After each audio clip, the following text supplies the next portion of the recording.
पेटाऱ्यातून निघालेल्या आजच्या गोष्टीचं नाव आहे आजीची चकित करणारी यंत्र. चला तर मग गोष्ट सुरू करूया.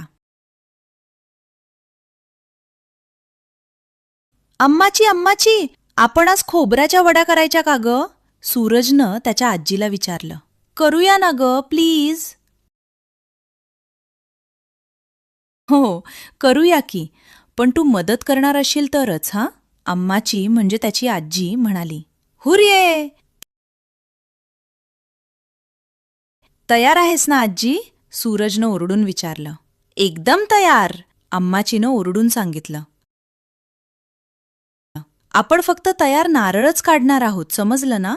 म्हणजे जे सगळीकडून तपकिरी झाले असतील तेच. हं, बघ बघ, लक्ष दे, खाली येतायत नारळ. सर धप्पाक. चल, आता आधी नारळ सोलूयात. खप कर, खप कर. सूरजच्या पोटातून आवाज आला. गुर्र. अम्माची खुदकन हसली. आता हा नारळ फोडायचा. हा, खटाक. आता नारळ खोवायचा. खोवलेलं खोबरं, साखर, दूध, वेलची पूड वगैरे सगळं एकत्र करून शिजवायचं. किती छान वास येतोय ना अम्माची.